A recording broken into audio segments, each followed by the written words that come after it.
yang kita di sini akan membahas tentang topik penerimaan mahasiswa baru dari Universitas Aisyah Jogja. Nah, tentunya sebelum kita jauh menjelajahi topik pada sore hari ini, izinkan saya memperkenalkan diri. Nama saya Idharsyah Nugraha Prabakusuma dari mahasiswa kedokteran Universitas Aisyah Jogja. Dan juga saya juga ditemani oleh teman saya. Perkenalkan, nama saya Salma Limanisha, mahasiswi dari Fakultas Kedokteran Universitas Aisyah Yogyakarta. Oke, kali ini tentunya kita pada sore hari ini telah dibersamai bersama salah satu dosen dan juga kaprodi dari Fakultas Kedokteran Universitas Aisyah Jogja. Mungkin bisa kenalan, dokter? Ya, baik. Terima kasih. Perkenalkan, pemirsa semua, nama saya Dr. Adlina. Saya adalah dosen di FK Unisa Yogyakarta dan juga sekaligus Kepala Program Studi Program Sarjana FK Unisa Yogyakarta. Hari ini terima kasih ya sudah mengajak saya untuk bisa kita berbicara bersama, sharing tentang penerimaan mahasiswa baru yang mungkin sebentar lagi akan ditutup ya. Jadi ini harus kita bisa nanti influence ya para pemirsa untuk siapa tahu ini ada yang ingin menjadi dokter begitu ya hari ini ya. Minat untuk kuliah di Unisa ya teman-teman sekalian. Oke, sebelumnya nih dok, izinnya mau tanya-tanya tentang bagaimana sih dok latar belakang dari Fakultas Kedokteran Unisa ini? Ya, jadi kalau kita mengingat sejarahnya ya, itu kan memang Universitas Aisyah Yogyakarta ini kan memang berakar dari STIKES ya, atau Sekolah Tinggi Ilmu Kesehatan. Ya, jadi bisa disebut universitas ini adalah universitas yang memiliki wawasan kesehatan begitu. Dan dari STIKES itu ya tahun 2016 itu diberikan predikat STIKES terbaik. Kemudian di tahun 2016 juga berubah menjadi Universitas Aisyah Yogyakarta. Nah, dengan latar belakang dan sejarah itu ya, tahun 2023 ya, tahun lalu, tepatnya bulan Juli ya, sudah turun SK pendirian FK Unisa Yogyakarta. Gitu. Jadi, pada pendirian itu juga kita sudah memiliki latar belakang yang sangat erat kaitannya dengan kedokteran begitu. Sehingga nanti untuk kedepannya pun untuk kolaborasi ya dengan para profesi kesehatan yang lain itu aksesnya sangat mudah gitu. Baik dokter, tadi sudah dapat pertanyaan dari teman saya yang bernama Salman. Nah, para pemirsa, tadi sudah kita mendengarkan penjelasan dari latar belakang berdirinya FK Unisa. Nah, ini saya juga punya pertanyaan dokter. Ya. Maaf. Nah, bagaimana FK Unisa itu mengembangkan pemikiran Islam di kampus khususnya di bidang?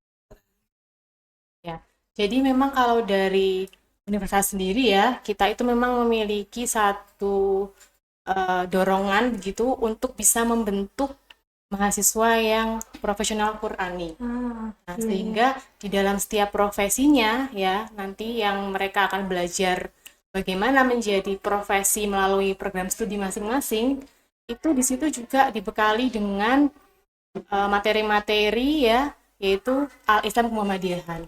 Gitu. Jadi Al-Islam kemudian Muhammadiyahan ini yang diawali dengan tentunya pertama ya, yang paling awal itu adalah pesantren ya, dengan program pesantren atau pesantren mahasiswa yang nanti di situ akan dibekali ya bagaimana keislaman, kemuhammadiyahan, dikenalkan dengan seperti apa sih Muhammadiyah itu dalam memahami Islam ya. Kemudian bagaimana konsep wasatiyah atau ketengah-tengahan yang kita berdiri, bagaimana dengan pemahaman agama di luar mungkin banyak hal-hal yang mungkin kontroversial begitu ya. Nah, itu kita harus tetap bisa berdiri ya, tegak ya, tengah-tengah dengan keilmuan keagamaan kita tanpa kita meninggalkan bukti-bukti ilmiah gitu. Jadi disitulah ya keislamannya di sini kita memiliki ciri khas juga tetap berkemajuan ya, tidak hanya belajar agama itu kita tekstual di Quran, tapi juga kita juga sambil mengkorelasikan ya itu dengan bukti-bukti ilmiah atau penelitian yang tidak meninggalkan juga sunnah dan juga Al-Quran. Berarti mengikuti perkembangan zaman ya dok? Iya, itulah mungkin pemikiran-pemikiran yang ingin kita usahakan untuk terbentuk ya di dalam profesi-profesi di universitas gitu. Oke, baik dok. Mau bertanya lagi nih dok, kan tadi kita udah tahu ya latar belakang berdirinya FK. Nah, saya mau tahu dok, gimana nih keunggulan sama keunikan dari FK Unisa ini dibandingkan FK-FK lainnya dok? Biar teman-teman tuh pada tahu ya dok, Ya. untuk bisa daftar nih di FK kita tuh punya keunggulan dan keunikannya masing-masing guys. Ya, baik. Jadi keunggulannya ini memang cukup pembaharuan ya. Jadi keunggulannya ini adalah di bidang kedokteran pencegahan ya, masalah reproduksi yang terkhusus pada kehamilan gitu ya. Tapi kehamilannya itu yang seperti apa? Kehamilannya itu yang yaitu jauh sebelum kehamilan pun sudah kita juga pelajari gitu. Misalnya jadi dari sebelum prenatal ya, antenatal sampai postnatal itu tetap kita pelajari bagaimana ilmu pencegahannya. Sekali ya dari latar belakang, terus visi dan juga misi dari FK ini. Baik dokter, kita beralih ke pertanyaan selanjutnya. Kita kan sudah bicara tadi tentang visi misi, latar belakang. Nah, bagaimana sih sistem pembelajaran di Unisa ini? Ya, jadi kalau sistem pembelajarannya ya kita tentunya berdasarkan PBL ya. Jadi problem based learning ya. Yang terutama di situ core-nya atau intinya problem based learning itu di kegiatan salah satunya adalah tutorial ya.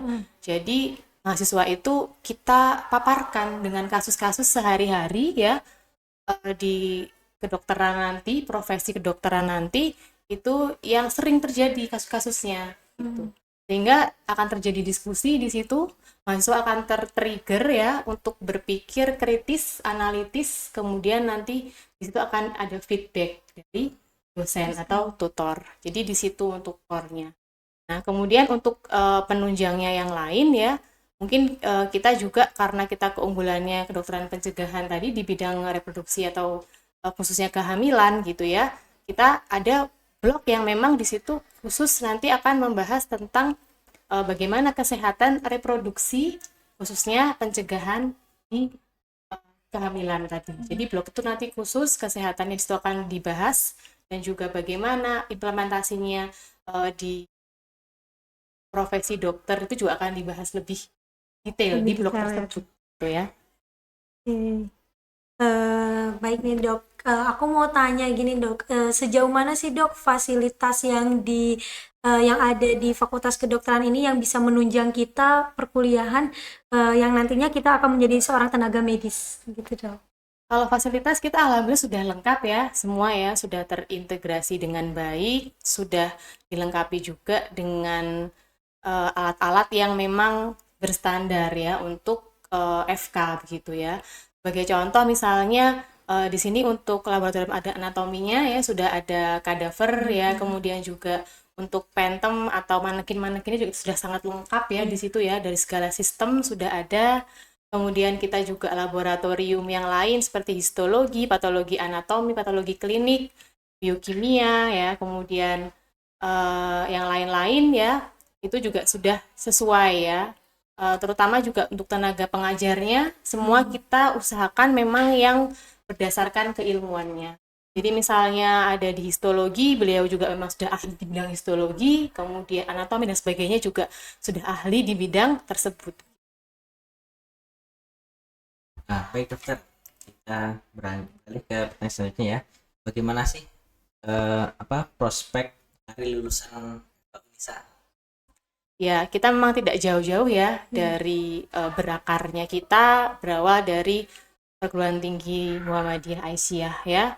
Tentunya ketika kita sebagai lulusan perguruan tinggi Muhammadiyah Aisyah ya, di sini spesifiknya lebih di organisasi Aisyahnya, nanti kedepannya pasti kita akan banyak menemui para aktivis ya, aktivis Muhammadiyah, Aisyah, sehingga di situ kita akan bisa berkembang pola pikir dan juga mungkin nanti peluang-peluang baru ya, yang itu juga mungkin tidak hanya ada di Jogja gitu ya, bisa jadi mungkin nanti di luar Jawa gitu. Apalagi mungkin kita yang selama ini mungkin lebih berpikir ingin bekerja di kota besar gitu ya. Nah, tapi di FK Unisa gitu kita memiliki usaha dan juga komitmen bagaimana caranya kita mendorong para dokter nanti lulusan dari sini itu bisa bekerja di daerah terpencil gitu. Apalagi mengingatkan kita kan juga pasti yang namanya Aisyah Muhammadiyah kan juga tidak hanya ada di kota besar ya, dia juga ada di daerah terpencil gitu. Oke, baik dokter.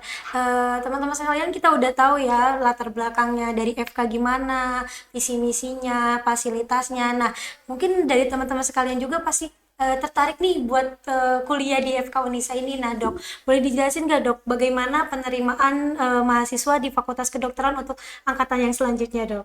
Ya, jadi memang sebenarnya sudah dibuka ya sejak bulan Oktober lalu ya. Oktober sampai ini kita cuma tinggal menghitung hari ya. Oh, iya, udah jadi begitu. nanti sampai tanggal 18 bulan Januari ini ya. Mungkin bisa paling mudahnya ya gitu kita dengan membuka Instagram ya. Karena kan anak zaman sekarang kan pasti dia lebih fokusnya itu kalau sosmed kan ke Instagram dulu ya. Kita bisa cari-cari informasi di Instagramnya ya. Kemudian nanti kita akan klik di situ ada link ya yang akan langsung tertuju ke website ya.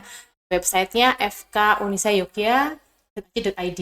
Nah, di situ nanti akan ada info PMB atau penerima mahasiswa baru. Nah, langsung nanti di situ akan tertuju ke bagaimana mekanisme pendaftarannya, begitu. Ya, jadi seperti yang tertampil ya di website ini ya. Jadi ini website FK Unisa.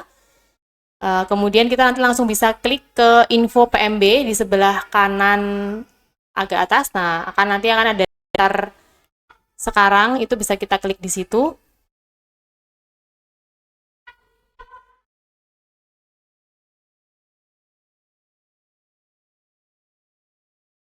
Mungkin yang sebelumnya tadi ya, yang info aja, atas bagian bagian bawah terus nanti ada. Nah, jadi di sini ada pendaftaran dan pemberkasan itu maksimal tanggal 18 ya.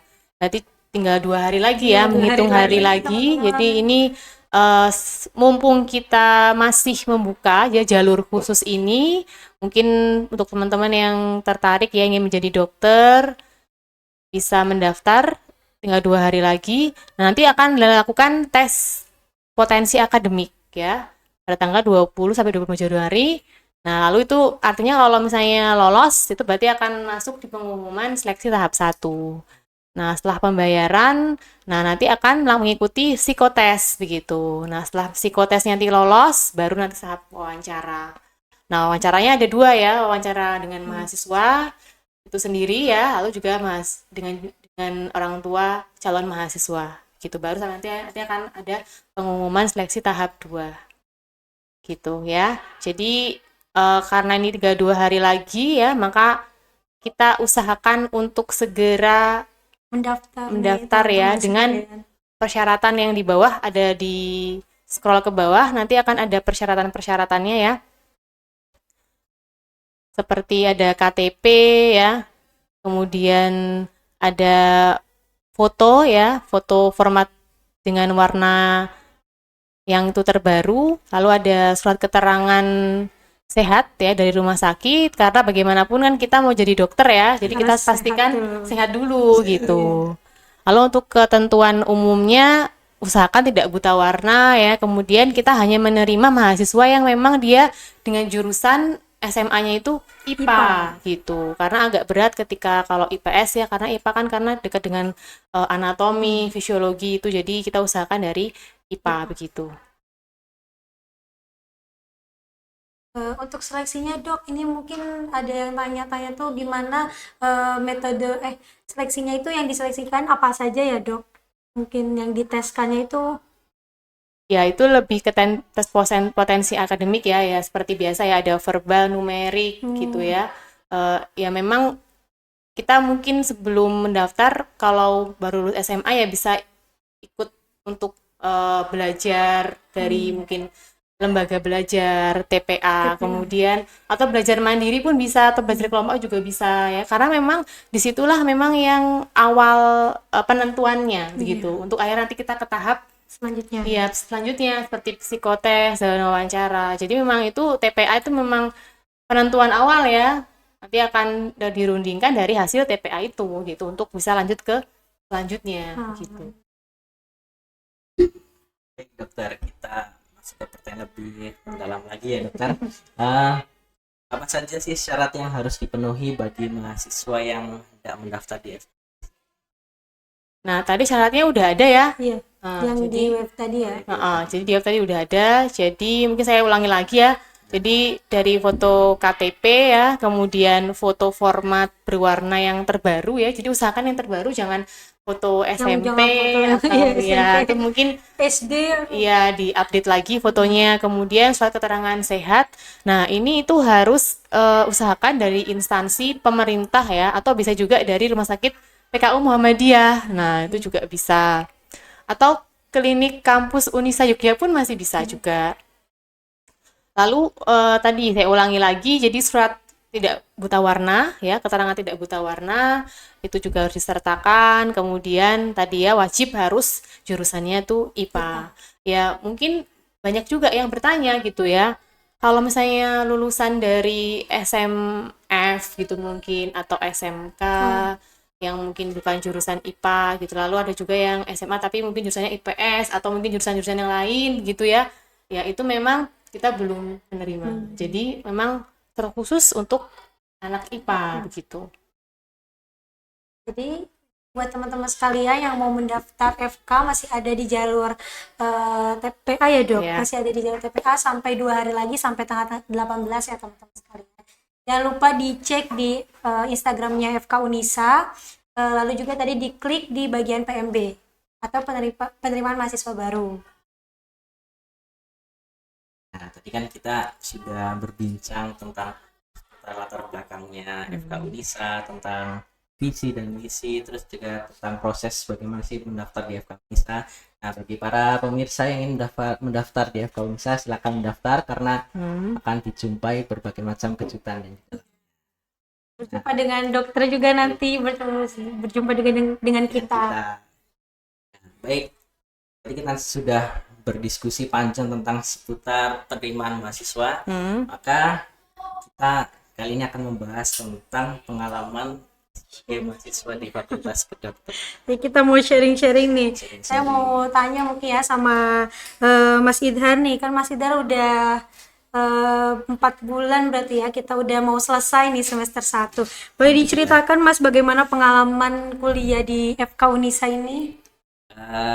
Kuliah di Fakultas Kedokteran itu menurut saya sangat seru ya.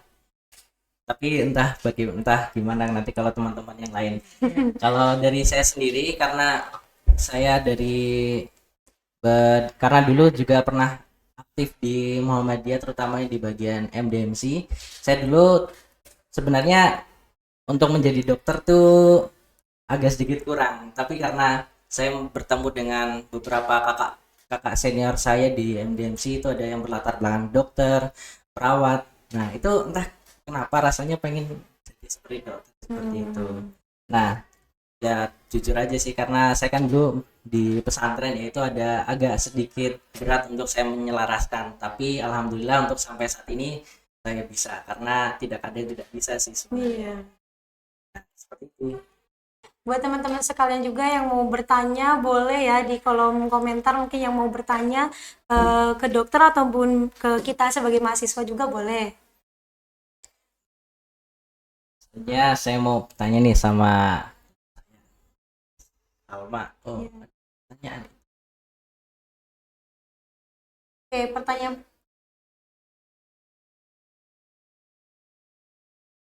Oke, ada pertanyaan yang masuk, katanya angkatan 2025 masuknya bulan berapa Kak? Katanya. Oke. Berarti kan kalau kita masuk semester baru itu di sekitar bulan Agustus September gitu ya. Iya, September ya. Sekitar itu ya. Sekitar bulan September berarti ya. Agustus atau September begitu. Iya. Nanti kalaupun lebih cepat pun akan di pengumuman lebih Iya. lanjut gitu. Berarti nanti bakal ada di website, pokoknya dipantau terus lah Iya, websitenya. tapi sekitar itu ya, Agustus atau September. Selanjutnya, Kak, kalau saudara SMA jurusan IPS, apakah bisa mendaftar FK? Tadi sudah Yang tadi kita ya. jelaskan Ya. juga ya, ya mungkin memang terkadang juga ketika kita banyak ditanya juga soal itu gitu, karena kita ngerasa juga bukan berarti teman-teman yang di IPS itu tidak punya ini ya kesempatan atau apa ya istilahnya sama-sama unggulnya gitu ya dengan anak-anak IPA. Tapi di sini kita mungkin lebih ke karena latar belakang IPA itu lebih memiliki basic knowledge gitu ya untuk nanti dilanjutkan ke ilmu-ilmu kedokteran gitu. Sebagai contoh misalnya seperti anatomi ya, anatomi kemudian biologi ya, biologi dasar itu akan mempengaruhi pemahaman juga ketika nanti sudah menjadi mahasiswa FK gitu. Jadi kalau dari anak IPS kan mungkin tidak diajari ya materi-materi seperti itu. Jadi mungkin nanti akan catch up-nya mungkin akan jauh lebih berat. Sehingga mungkin saat ini memang peraturannya masih sama gitu. Jadi masih anak-anak yang memang dari jurusan IPA. Oke, baik dok. Ada lagi nih pertanyaan, kalau ada satu berkas yang belum diupload bisa menyusul atau tidak? Mungkin bisa dibalas lagi ya. Itu maksudnya berkas apa gitu ya? Di persyaratan yang mana mungkin? Kan soalnya ini masih sampai tanggal 18 ya. Iya. Jadi masih bisa disusulkan harusnya gitu kalau misalnya memang kurang satu gitu. Atau misalnya nanti berkas itu mungkin berkaitan dengan sekolah yang belum mengeluarkan berkas tersebut, bisa nanti mungkin menghubungi admin PMB. Ya. Ya, kita akan sangat welcome ya ketika ada calon mahasiswa yang menghubungi pihak IPMB Unisa. Di Instagramnya pun juga ada, hubungi adminnya pasti akan dijelaskan nanti bagaimana gitu. Jadi kalau ada yang tidak paham boleh ditanyakan ke kontak yang ada di Instagram FK Unisa juga boleh teman-teman sekalian. Baik. Mungkin yang bergantian bertanya boleh ya? Oh, boleh dokter. Ya, saya kan sebagai dosen juga mungkin ingin tahu ya sebenarnya dinamikanya di FK ini yang paling dirasa berat ya. Satu berat ataupun yang kedua yang menyenangkan. Itu apa? Gitu. Dari Mbak Salma dulu ya. Izin jawab ya dokter. Kalau mungkin yang beratnya itu yang pertama itu penyesuaian karena kalau di SMA itu kan kita baru belajar biologi dasar banget, setelah masuk FK itu ternyata agak sedikit kaget dengan adanya mata kuliah histologi, anatomi yang lebih mendalam. Mungkin itu sih dok, belum bisa menyesuaikan waktu di awal-awal. Terus kalau yang menyenangkannya itu ternyata sangat Masya Allah luar biasa ya dok, setelah belajar di kedokteran kita itu tahu tentang anggota tubuh kita sendiri dan keunggulannya kita kuliah di kedokteran itu kita gak usah nyari di yang lain gitu, belajar tuh ada di tubuh kita sendiri gitu dok. Itu yang bikin unik kuliah di kedokteran. Berarti artinya kita seperti melihat keajaiban ya yang betul-betul memang dekat dengan diri kita sendiri. Iya. Gitu. Tapi tadi beratnya mungkin adalah proses adaptasi ya. Iya, adaptasi di awal. Mungkin dari Mas Idhar bisa menambahkan? Kalau dari saya sih tidak terlalu jauh seperti yang Mbak Salma sampaikan itu masa adaptasi. Tapi menjadi pengalaman pertama bagi saya adalah di sini saya benar-benar melihat gimana itu bukti ayat-ayat Quran yang itu ada di dalam ilmu kedokteran ini. Itu yang membuat saya terobsesi untuk pengen mendalami lebih dalam lagi. Jadi memang sangat terbukti gitu ya, apa yang kita pelajari di Quran pun juga ketika kita mempelajari kedokteran ini itu ternyata terbukti nyata dan berkesinambungan gitu dok. Iya, dan kita tidak usah jauh-jauh untuk membuktikan betapa maha besarnya Allah ya. Dengan belajar di kedokteran ini salah satunya begitu ya. Mungkin bisa juga diceritakan juga sebenarnya motivasi awal pengen jadi dokter tuh dari Mas Idhar dulu. Kalau motivasi saya belajar di Fakultas Kedokteran, yang pertama adalah melihat kondisi di wilayah saya di Jawa Tengah, tepatnya di Kabupaten Banyumas, Kecamatan Subyo, Desa Sanegara. Di situ sudah nampak banget ya dokter, di situ untuk fasilitas kesehatan bagi masyarakat yang berada di posisi agak naik ke atas gunung seperti itu cenderung lebih minim dokter. Jadi kalau bisa dibilang, jadi ketika orang sakit itu dia tidak pergi ke puskesmas, tidak pergi ke rumah sakit, tapi dia malah pergi ke dukun dokter seperti itu. Jadi masih ada ya budaya-budaya dukun seperti Masih itu ada ya. dokter di tempat saya. Nah, saya juga pernah diskusi dengan teman saya pun, itu juga sebenarnya mereka mau pergi ke rumah sakit ataupun puskesmas, tapi jarak antara rumah menuju ke rumah sakit dan puskesmas itu cenderung lebih jauh, kisaran hampir 5 km itu dokter, Masalah akses. masalah aksesnya. Maka saya juga ingin membantu di sana, dan juga saya juga punya salah satu tokoh motivasi untuk saya, itu salah satu dokter di Kebumen, dia aktivis Muhammadiyah juga. Dia tuh mempunyai klinik, tapi dia juga mempunyai pengajian tersendiri dokter. Jadi setiap pekannya para pasien-pasiennya itu juga dianjurkan untuk ikut pengajiannya. Jadi penyembuhan secara fisiknya dan juga secara rohaninya pun juga dapat. Masya Allah ya. Saya juga baru tahu ini ya, ternyata ada seperti itu ya Gitu. untuk pelayanan kedokterannya ternyata ya. Berarti cukup banyak juga ya yang memotivasi ya sampai akhirnya sampai di titik ini ya. Ya, alhamdulillah. Mungkin untuk Mbak Salma gimana nih? Kalau dari saya, yang pertama itu dulu cita-cita dari kecil ya dok. Dulu tuh almarhum Abi pernah bertanya mau jadi apa. Terus dari dulu tuh sama sering sakit-sakitan ya dok. Dari awal kecil tuh. Terus sampai ditanya sama dokternya mau jadi apa. Terus aku tuh waktu masih SD. Terus aku bilang mau jadi dokter, kataku gitu. Karena yang di hadapan aku cuma dokter gitu. Oh iya bagus, SD itu sekolah dokter katanya gitu. Dari situ aku kayak termotivasi, oh iya ya jadi dokter. Terus selain itu sama juga alhamdulillahnya merupakan salah satu peserta atau anak didik dari Panti Asuhan Aisyah. Jadi sama juga ingin bisa berkontribusi di bidang kesehatan khususnya di Aisyah itu sendiri. Jadi pengen kembali berbakti lah dok, mengabdi ke Aisyah. Terus selain itu juga dukungan dan motivasi dari keluarga dok, yang intinya mendoakan dan juga membuat jadi support system bagi saya untuk bisa kuliah di kedokteran. Jadi memang ternyata erat juga ya sama Aisyah ya. Iya. Akhirnya juga ingin mendaftar juga di Iya. Unisa Yogyakarta ini ya. Saya juga cukup terharu ya mendengarnya dari dua mahasiswa kita ini ya. Ternyata memang berawal dari Muhammadiyah juga Aisyah juga ya dulunya ya. Sampai sekarang di titik ini sampai keterima dan akhirnya menjalani kuliah di sini gitu ya. Ya, mungkin ada lagi kita mau ngobrol-ngobrol apa lagi nih? Kalau di FKS ini kan itu belajarnya pasti padat. Mungkin Mbak Salma punya kayak kelompok belajar atau seperti tips belajar ya. belajarnya. Nah, Mbak Salma mungkin tips belajarnya ya, belajarnya itu kayak kita tahu prioritas dulu sih. Kalau aku tahu prioritas mana yang lebih dulu, kayak karena di FK itu kan kita nggak hanya kuliah mendengar kuliah aja, kita ada tutorial, ada praktikum, ada ujian dan lain sebagainya. Jadi kalau saya itu belajarnya lihat dulu skala prioritas ya dok.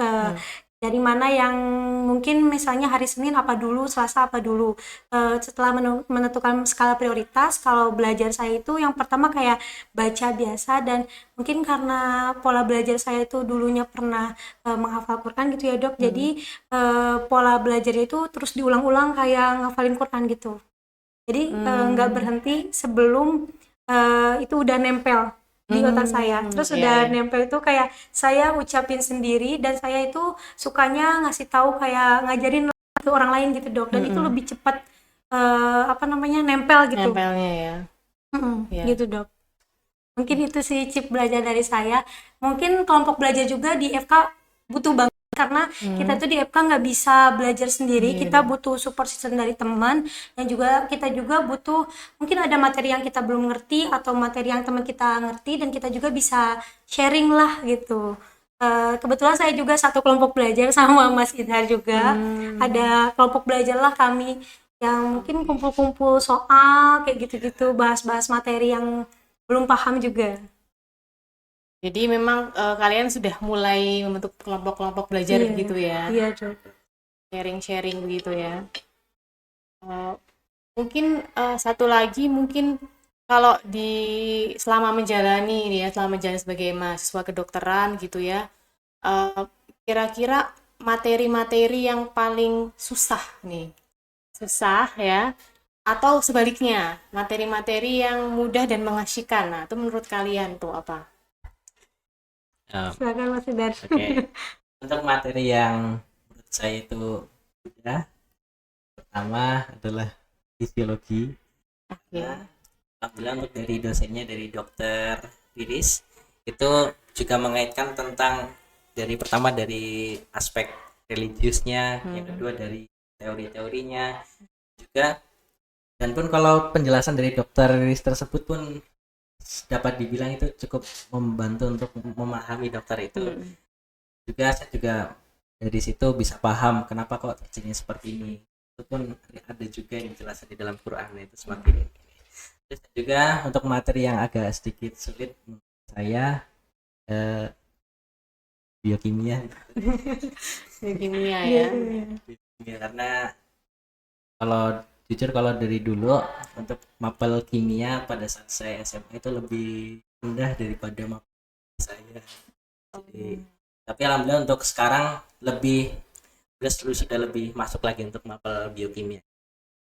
Oke. Mata kuliah maksudnya ya. Mata kuliah. Oke, berarti fisiologi, kemudian tadi ada biokimia ya.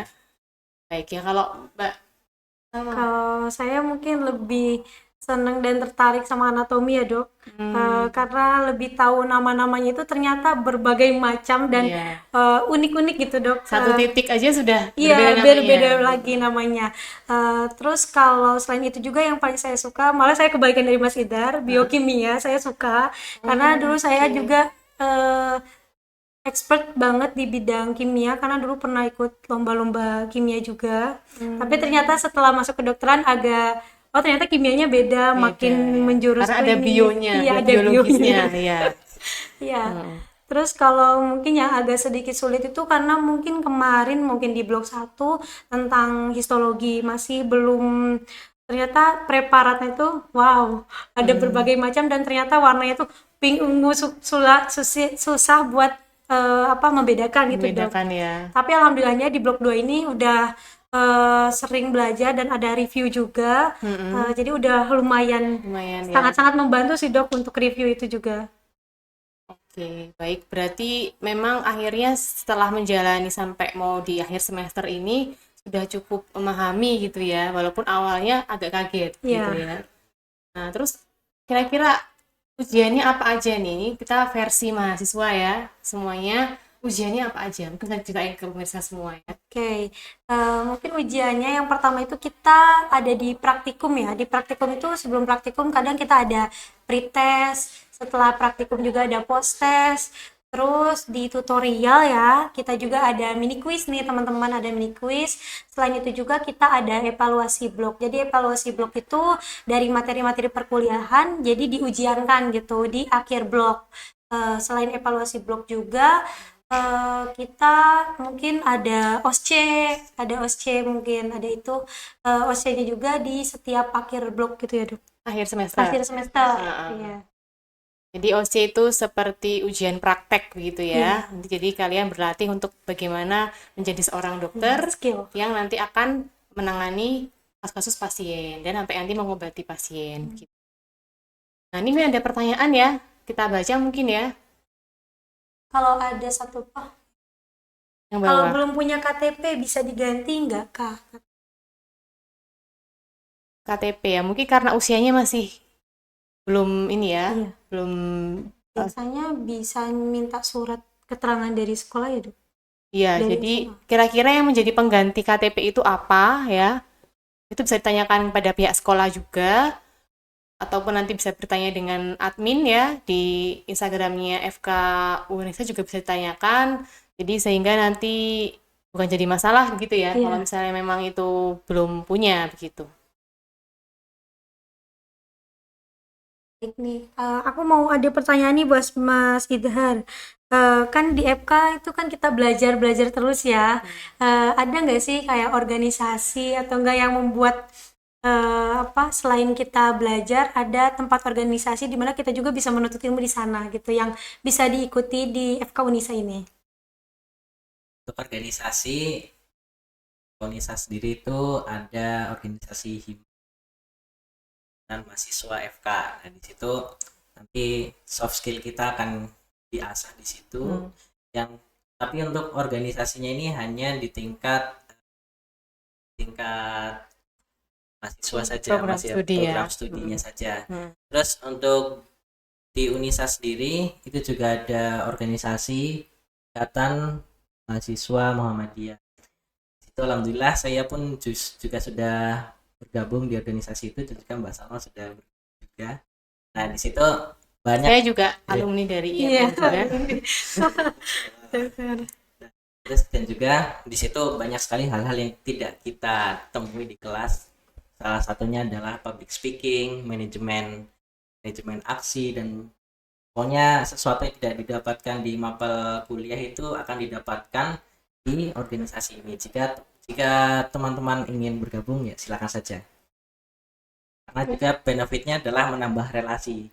Apalagi kita calon seorang dokter itu perlu sekali namanya menambah relasi. Karena esensi dari kita hidup adalah sebagai makhluk yang sosial, tidak bisa hidup sendiri, perlu relasi. Ada pertanyaan masuk lagi nih. Ada beasiswa kedokteran kah, Dok? Misalnya beasiswa kader misalnya?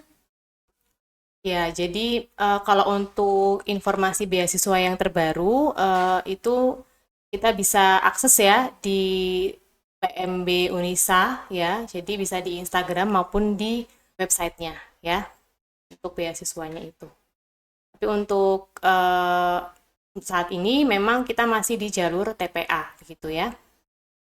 Jadi buat teman-teman boleh dicek langsung nih webnya dari PMB Unisa, FK Unisa ini ya.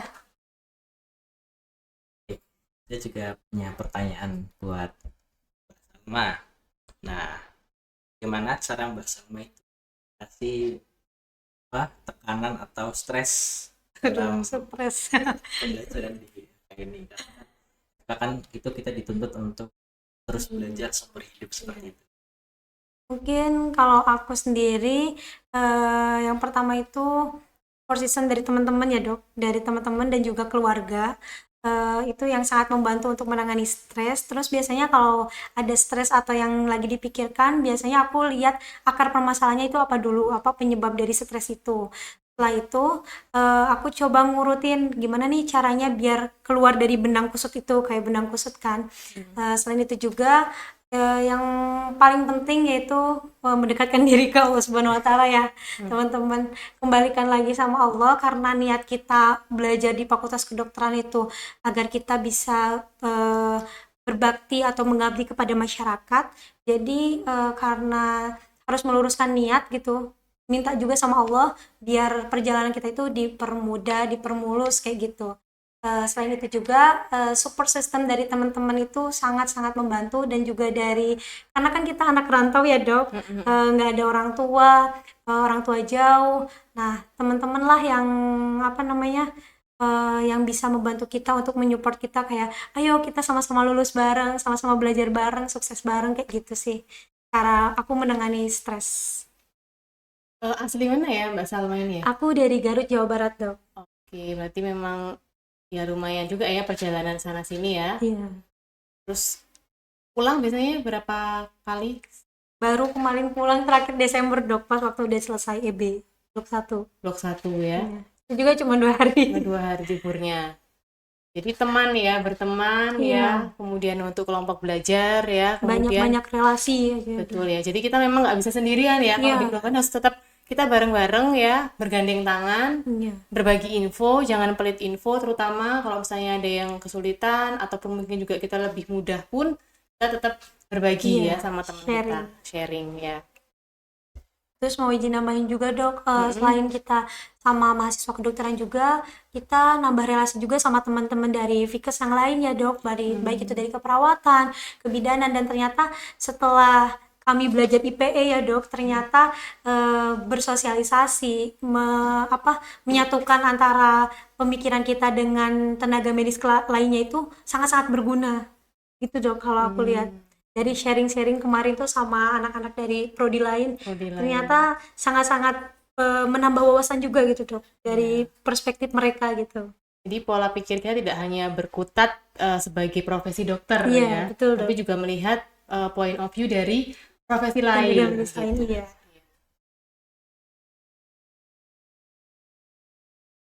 Oke. Apalagi mungkin dari Mas Idhar mungkin ingin cerita gitu ya, silahkan. Asli mana ya? Saya asli Banyumas. Banyumas. Kecamatan Subiu.